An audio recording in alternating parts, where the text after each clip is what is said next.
Hi, I'm Enchanting Nubianette. Before I begin, remember to hit the notification button, like, and subscribe to my channel to view relevant content. And I hope you're having a great day.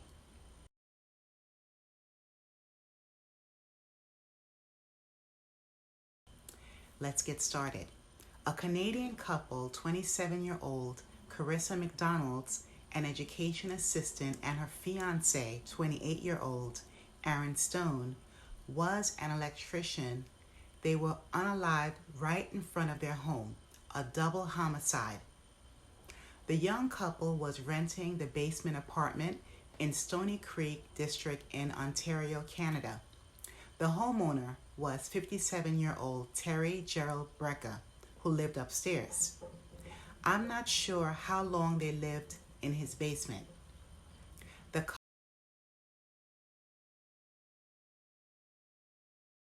couple told the landlord, Mr. Brecker, about mold found in their apartment. Unfortunately, their complaint led to an argument. According to Detective Sergeant Steve Berezouk of Hamilton Police Major Crime Unit, the verbal exchange escalated so much the couple had to run away from the landlord. Although they were moving in the opposite direction away from him, Mr. Brecker fired his weapon, which struck them, and they passed away on his front lawn. The tragedy happened about 5:40 p.m. on Saturday. This is so upsetting because a young couple passed away over something so minute, so small. My condolences to their loved ones.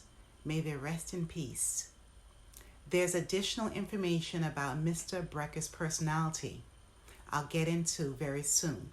But first, everyone, it is expected for tenants to tell their landlord about any aspect of their rented area that is not working or that's uncomfortable for them. If Terry Gerald Brecker did not want to hear complaints, or he was not skilled to fix the problems himself, he would have been better off hiring a property manager to handle these issues. Don't you think? Usually a property manager's fees are only about 5 to 10% of the rental fee, which is quite reasonable. Having a neutral professional to collect the rent, find out household issues, and finding the solution is worth paying for in the long run. Also, Mr. Brecker could have made the choice to just evict the couple instead of using violence. This doesn't make any sense. Now back to the story. A next door neighbor, Tony Greenlee, blatantly said the landlord is, in quotes, bad news. Mr. Greenlee recalled that Mr. Brecker usually stood on his roof peering in their backyard on so many occasions. His wife, Mrs. Greenlee, said, in quotes, she was terrified, end of quotes. Mr. Brecker was stalking the Greenlees so often, they got fed up and they built a carport to block his view. They said, in quotes, it's like we couldn't breathe in our own backyard, end of quotes. Imagine owning a home and having a deranged next door neighbor like Mr. Brecker, paying mortgage and living in your property with little privacy. In my opinion, he seemed very paranoid, controlling, and just stir mad. That is too much unnecessary stress. It's worth the investment of creating a carport, very tall gate, and installing cameras around the property. The Greenlees feel lucky that their situation did not become worse.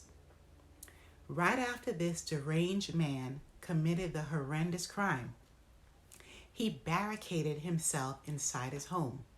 Police were persuading Mr. Brecker to cooperate and open the door. The police tried to work with him and negotiate with him peacefully. Finally, after about 5 hours, around 10 p.m., Mr. Brecker opened fire at the police and he was deceased. The report was provided by the Special Investigations Unit, SIU. Their law enforcement demonstrated a great deal of patience with this madman. During the investigation, multiple legal weapons were found in Mr. Brecker's home. Mr. Brecker's karma was received automatically because of his terrible choices. Who would ever think that renting an apartment from someone will end your destiny? This is another case that did not have to end so tragically. Please remember to hit the notification button, like and subscribe to my channel. Thanks a million and stay safe wherever you are.